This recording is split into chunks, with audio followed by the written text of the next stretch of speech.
नमस्कार दोस्तों। देखिए, हम पढ़ रहे थे फर्स्ट ग्रेड का फर्स्ट पेपर और इसमें हमारा चल रहा था भारत का इतिहास। तो उसमें हमारा चैप्टर है चौथा। 3 चैप्टर हमने कर लिए हैं, उसके ऑब्जेक्टिव क्वेश्चन हमने देख लिए हैं।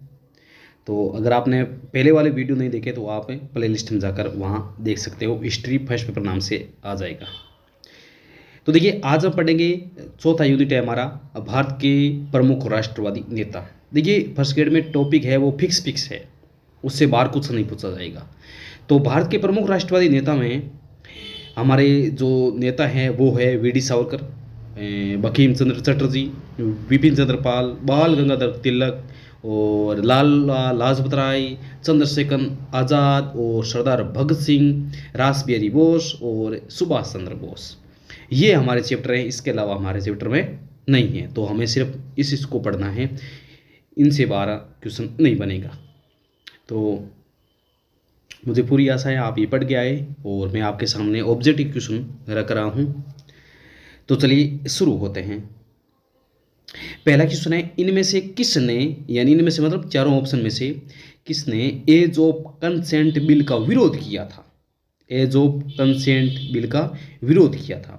तो महादेव गोविंद रानडे, आर.जी. भंडारकर, बंकिम चंद्र और बाल गंगाधर तिलक। तो ध्यान रखना, एज ऑफ कंसेंट बिल का जो 1891 में था उसका विरोध किसने किया था? बाल गंगाधर तिलक ने इसका विरोध किया था।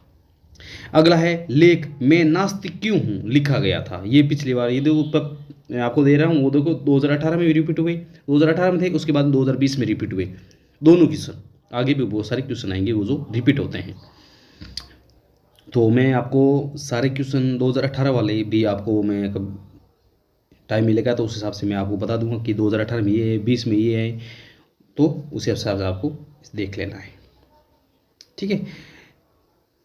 तो देखिए, अगला प्रश्न था, लेख में नास्तिक क्यों हूं लिखा गया था। ये किसके द्वारा लिखा गया? रास बिहारी बोस, भगत सिंह द्वारा, सुभाष चंद्र बोस द्वारा या चंद्रशेखर आजाद द्वारा? तो लेख में नास्तिक क्यों हूं आप पढ़ते हो, किस में पढ़ते हो? ये पढ़ते हो आप भगत सिंह। भगत सिंह जब टॉपिक पढ़ते हो उसमें लिखा होता है, इनकी पुस्तक आती है मैं नास्तिक क्यों हूं। अगला है, सुभाष चंद्र बोस के बारे में निम्नलिखित में से कौन से कथन सत्य हैं, यानी सुभाष चंद्र बोस के बारे में। ये भी रिपीट हो रखा है। सी आर दास ने उन्हें नेशनल कॉलेज का प्राचार्य नियुक्त किया था। यानी कौन सा सत्य है वो बताना है। सुभाष चंद्र ने कलकत्ता नगर निगम के मुख्य कार्यकारी अधिकारी के रूप में काम किया। नहीं, ये तो हो ही नहीं सकता, इसने काम कब किया, नहीं किया इसने। कालांतर में वो कलकत्ता नगर निगम में महापौर चुन गए। गलत है। 1939 में उन्होंने कांग्रेस में फॉरवर्ड ब्लॉक की स्थापना की। ये बिल्कुल सही है। फॉरवर्ड ब्लॉक की स्थापना किसने की? सुभाष चंद्र बोस ने। कब की? 1939 में। और ये 2 बार अध्यक्ष भी रह चुके हैं। वो हम आगे आ जाएगा शायद क्वेश्चन।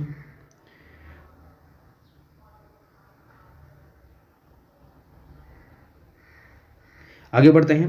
मैं ईश्वर की पवित्र सौगंध खाकर कहता हूं कि मैं भारत तथा उसके 38 करोड़ वासियों की स्वतंत्रता के लिए अंतिम श्वास तक युद्ध करता रहूंगा। ये बात किसने की? भगत सिंह, सुभाष चंद्र बोस, महात्मा गांधी और लाला लाजपत राय। तो ये कहने वाले कौन थे? ये कहने वाले थे सुभाष चंद्र बोस।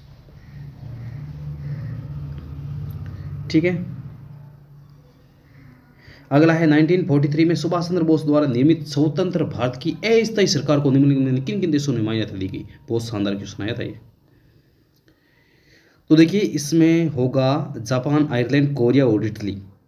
तो ये पूछ रहा है सरकार को निम्न किन किन देशों ने मान्यता दी गई। तो इसमें देखिए, मान्यता देने वाले जापान था, आयरलैंड भी था और कोरिया भी था और इटली भी था। ठीक है, इसका मतलब ये तीनों ऑप्शन सही है, चारों ऑप्शन सही है। तो इसका आंसर हो जाएगा 3 नंबर। अगला है, बंकिम चंद्र चटर्जी के बारे में निम्नलिखित कथनों पर विचार कीजिए। पहला है, उन्होंने बंगला संस्कृति के उत्थान हेतु बंग दर्शन नामक पत्रिका का प्रकाशन किया। बिल्कुल सही बात है। आनंद मठ के अतिरिक्त उन्होंने दुर्गेश नंदिनी और कपाल कुंडला उपन्यास भी लिखे। सही है, यानी इस मतलब दोनों ये सही है। अगला है, निम्नलिखित में से किसने यंग इंडिया में लिखा है कि 1857 की क्रांति राजनीति तथा राष्ट्रीय दोनों थी? तो बताइए कौन सा? वो महात्मा गांधी, सरदार पटेल, लाला लाजपत राय और सुभाष चंद्र बोस। तो इसका आंसर होगा लाला लाजपत राय। अगला है, आनंद मठ वंदे मातरम किसने लिखा? तो आनंद मठ वंदे मातरम किसने लिखा? बंकिम चंद्र चटर्जी ने लिखा था। ठीक है। और जनगण मन लिखा था रविंद्रनाथ टैगोर ने। अगला है सुभाष चंद्र बोस भारतीय राष्ट्रीय कांग्रेस के अध्यक्ष कितनी बार रही? यदि मैं पहले पूछा बताया था आपको 1939 ना उस समय बताया था मैंने कि सुभाष चंद्र बोस भारतीय राष्ट्रीय कांग्रेस के 2 बार अध्यक्ष रहे थे। कब कब? 1938 और 1939 में, जब फॉरवर्ड ब्लॉक की स्थापना की थी। ठीक है। चंद्रशेखर आज़ाद की कहाँ गोली मारकर हत्या कर दी? तो चंद्रशेखर आपको पता होगा इलाहाबाद के एलिफेंट पार्क में, इलाहाबाद का जो पार्क था उसमें इनको गोली मार की, एलिफेंट पार्क था तो वहाँ पर गोली मारकर हत्या कर दी गई, इलाहाबाद हो गई। अगला है सुभाष चंद्र बोस भारतीय राष्ट्रीय कांग्रेस के अध्यक्ष कितनी बार रही? तो ये तो हो ही गया है 2 बार वाला। अगला है राष्ट्रगीत वंदे मातरम किस ग्रंथ में संकलित है? तो राष्ट्रीय गान वंदे मातरम तो बंकिम चंद्र चटर्जी के आनंद मठ में है, सीधा से क्वेश्चन है। अगला है सुमिलित करना है आपको, ऑप्शन आपके सामने हैं, ये देखिए हिंदू।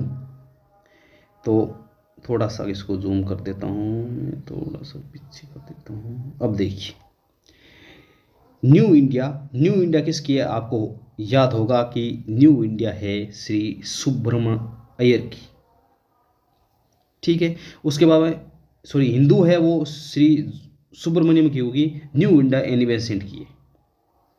और प्रताप का पता ही होगा, गणेश विद्यार्थी, ये पीछे वाला नहीं आता तो भी चलता है। तो इसका मतलब मराठा हो गया बाल गंगाधर तिलक का। ठीक है। तो इसका मतलब इसमें ऑप्शन देखिए आप मिला सकते हो, कौन सा होगा? इसमें ऑप्शन होगा आपके 4 नंबर साइड। ठीक है। आगे बढ़ते हैं। Indian war of independence day पुस्तक के लेखक कौन है? लाला लाजपत राय, चंद्रशेखर आजाद, मौलाना आजाद और वी डी सावरकर।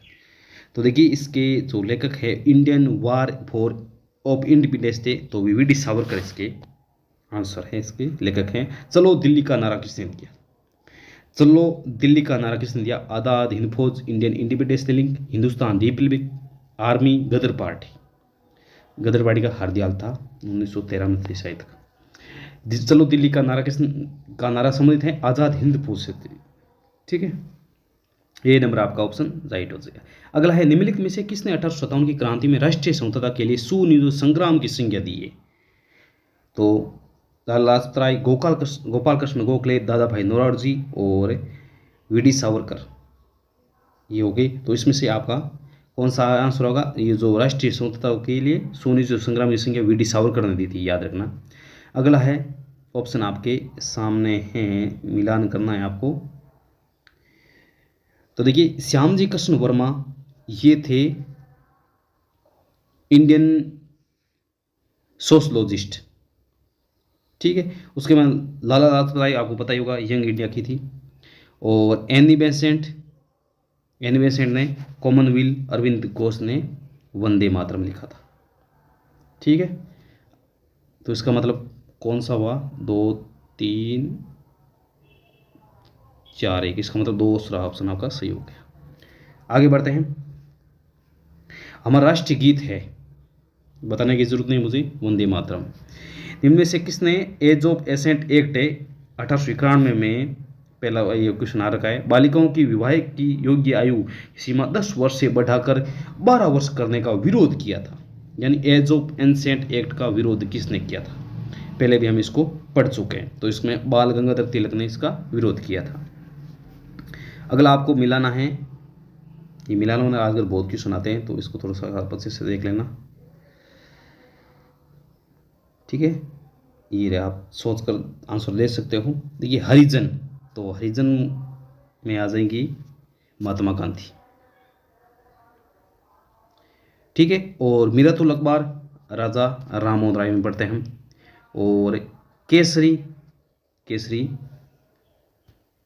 विजय तिलक, बाल गंगाधर तिलक और यंग इंडिया लाला लाजपत राय की है। सिंपल सा क्वेश्चन है। आगे देखिए अगला क्वेश्चन है, जय हिंद का नारा किसने दिया? जय हिंद का नारा तो किसने दिया? याद कीजिए, बाल गंगाधर तिलक, महात्मा गांधी, सुभाष चंद्र बोस या अब्दुल कलाम आजाद। तो जय हिंद का नारा दोस्त दिया था सुभाष चंद्र बोस ने दिया ना। लोकमान्य के नाम से प्रसिद्ध थे, तो लोकमान्य कौन थे? याद कीजिए, सीधा सा क्वेश्चन है, बाल गंगाधर तिलक। हम पढ़ते भी हैं लोकमान्य बाल गंगाधर तिलक। कौन सही सम्मिलित नहीं है? सुभाष चंद्र फॉरवर्ड ब्लॉक बिल्कुल स्थापना की थी। गांधी ने चंपारण सत्याग्रह किया था। मोतीलाल नेहरू नेहरू कमेटी और जिन्ना खिलाफत आंदोलन, नहीं ये बिल्कुल गलत है।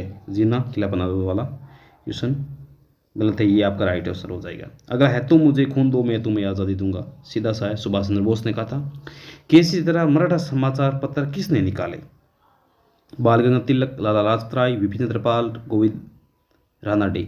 तो केसरी तथा मराठा ये किसने निकाले? बाल गंगाधर तिलक ने निकाले थे। अगला है गीता रहस्य। तो गीता रहस्य का कौन है? बाल गंगाधर तिलक, आचार्य विनोबा भावे, आचार्य नरेंद्र देव, अशोक घोष। तो गीता रहस्य में पुस्तक के लेखक है बाल गंगाधर तिलक। अगला है स्वराज्य मेरा जन्मसिद्ध अधिकार है मैं इसे लेकर रहूंगा, ये गर्जना करने वाले कौन थे? तो ये कौन थे? स्वराज्य मेरा जन्मसिद्ध अधिकार इसे मैं लेकर रहूंगा, बाल गंगाधर तिलक थे। अगला है भारतीय असंतोष का जनक किसे कहा जाता है? सुभाष चंद्र बोस, बाल गंगाधर तिलक, महात्मा गांधी, जयप्रकाश नारायण। तो भारतीय असंतोष का जनक किसे कहा जाता है? बाल गंगाधर तिलक को कहा जाता है। आनंद मठ के रचयिता कौन थे? तो बंकिम चंद्र चटर्जी थे। ये सीधे सीधे क्वेश्चन है। वंदे मातरम की रचना किसने की? बताने की जरूरत नहीं है मुझे। अगला है आधुनिक भारत का पिता निम्न में से किसको कहा जाता है? आधुनिक भारत का पिता, बहुत शानदार क्वेश्चन है ये। तो आधुनिक भारत का पिता राजा राममोहन राय, बाल गंगाधर तिलक, दयानंद सरस्वती, या तीनों एक को कहा जाता है किसको? राजा राममोहन राय को। अगला है इंकलाब जिंदाबाद जय घोष सर्वप्रथम किसने नारा दिया? तो ये था भगत सिंह, चंद्रशेखर या मोहम्मद इकबाल। तो भगत सिंह ने कहा था इंकलाब जिंदाबाद। अगला और आज का लास्ट क्वेश्चन है, तिलक भारतीय राष्ट्रीयवाद के पिता थे, यह कथन किस विचारक का है? सरदार पटेल, जवाहरलाल नेहरू, महात्मा गांधी, गोपाल कृष्ण गोखले। तो तिलक भारतीय राष्ट्रवाद के पिता थे, ये बात किसने की थी? ये बात की थी जवाहरलाल नेहरू ने। तो ये था हमारा चौथा टॉपिक, नेता वाला। अगला टॉपिक हमारा आएगा, 5वां टॉपिक आएगा, उसका नाम है सामाजिक धार्मिक पुनर्जागरण, जिसमें आ जाएंगे राजा राममोहन राय, दयानंद सरस्वती और विवेकानंद। इसमें हम तीनों करेंगे। तो आप पहले पढ़ गया ना, उसके बाद में हम टेस्ट लेंगे रोजाना, डेली हम एक चैप्टर का टेस्ट लेते हैं, उसमें कम से कम 20-30 क्वेश्चन देते हैं, बहुत ही शानदार क्वेश्चन देते हैं। तो चलिए दोस्तों, मिलते हैं फिर अगली वीडियो में, तब तक के लिए नमस्कार, जय हिंद, धन्यवाद, जय जवान जय किसान।